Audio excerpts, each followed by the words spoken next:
ये बड़ी क्रांतिकारी भूमि है। यहाँ से कई आंदोलन हुए। हम लोगों ने जब कारगिल पे हमला हुआ तब भी यहाँ पे प्रदर्शन किया था। जब हमारे इंडियन एयरलाइंस के प्लेन को यहाँ से हाईजैक करके अफगानिस्तान कंधार लेके गए तब भी प्रदर्शन यहाँ पर लोगों ने आके किया। और जब टेररिस्ट को छोड़ा गया तब भी यहाँ प्रदर्शन हुआ। बिजली की महंगाई के विषय में भी प्रदर्शन होता है, पानी के विषय में भी प्रदर्शन होता है।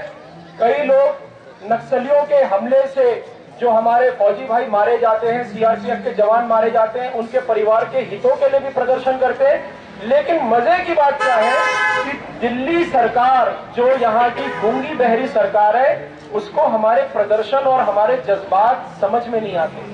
बहुत हल्के में ले रहे हैं कश्मीर के विषय को। सोचते हैं कि ये जो फौजी हमारे सेना पे, हमारी जो फौज है जो सीमा पर रक्षा में तैनात है, ये चंद किसी पॉलिटिशियन ने बोला था कि भाई इनका काम क्या है, पैसा इनको किस बात का दिया जाता है। अभी कुछ समय पहले जब पाकिस्तानियों ने हमारे फौजियों को मार दिया था कश्मीर बॉर्डर पे, तो जनता दल यूनाइटेड के एक पॉलिटिशियन ने इस बात को बोला था कि फौज का काम क्या है। तो मैं ऐसे निर्लज नेताओं को बताना चाहता हूं कि फौज का काम ये नहीं है जो तुम उनसे करवा रहे हो। फौज का ये काम है कि वो मातृभूमि की रक्षा के लिए किसी के भी प्राण ले ले, बशर्ते तुम अपने इस खोखले संविधान को उठा के साइड में रख दो और ह्यूमन राइट्स की वकालत करना बंद कर दो। फौज के हाथ में बंदूक देते हो, ऐसी बंदूक जो चल नहीं सकती, और बंदूक पकड़ा दी तो हाथ बांध दिए कि अब तुम गोली चलाओ। कैसे चलाएगा कोई फौजी गोली?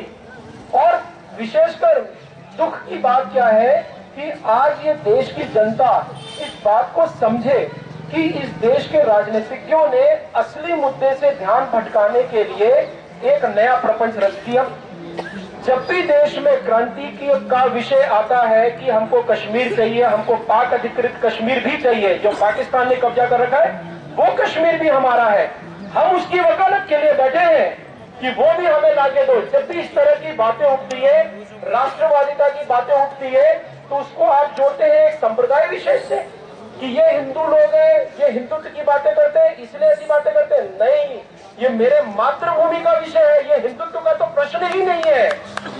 मेरी मातृभूमि ने अब्दुल हमीद को भी पैदा किया और हम अब्दुल हमीद को स्वीकार करते हैं। मेरी मातृभूमि ने अब्दुल कलाम को पैदा किया, हम उनको भी भारत का राष्ट्रपति मानते हैं। लेकिन अफसोस की बात है कि इस मातृभूमि की गोद में प्रशांत भूषण जैसा गद्दार भी पैदा हुआ जिसको हम स्वीकार नहीं कर सकते। बंधुओं, दिल्ली में मेरे से पहले मयंक जैन जी ने एक विषय को रखा, बहुत ही सारगर्भित उनका भाषण था, भावनाएं उनकी ऐसी थी, लोगों को समझने की जरूरत है। मेरे आज जंतर मंतर पे हम लोग भाषण दे रहे हैं, बहुत सारे लोग सामने खड़े होकर इडली डोसा वड़ा सांभर सब खा रहे हैं, आप उसको एंजॉय कीजिए, लेकिन साथ साथ हमारी बातों पर भी ध्यान दीजिए कि इस देश में पिछले 2 साल में जन लोकपाल के नाम पर एक ऐसा प्रपंच रचा गया विदेशी शक्तियों के द्वारा। एक ऐसे व्यक्ति को खड़ा किया गया जिसका नाम अरविंद खासीवाल है। खासीवाल है, क्या नाम है उसका? अच्छा, आप केजरीवाल बोलते हो, मैं खासीवाल बोलता हूँ क्योंकि वो खांसता ही रहता है। जब भी अच्छी बात होगी तो वो खांसने लग जाएगा, उसके गले में अटक जाती है हम लोग की बातें। वो व्यक्ति को खड़ा किया गया जो बोलता है कि मैं भ्रष्टाचार से समझौता नहीं करूंगा, मैं किसी भी भ्रष्ट राजनेता का सहयोग नहीं लूंगा, इस प्रकार की बातें बोल बोल के, और जिसने कहा कि राजनीति एक गंध है, इसमें मैं पैर नहीं रखूंगा, मैं बच्चों की शपथ खाता हूं कि मैं कांग्रेस या भाजपा के समर्थन से सरकार नहीं बनाऊंगा, ऐसे झूठे व्यक्ति को खड़ा किया गया सीआईए की मदद से। सीआईए ने बड़ी चतुराई से फोर्ड फाउंडेशन के माध्यम से इस व्यक्ति को मैग्सेसे अवार्ड दिलवाया।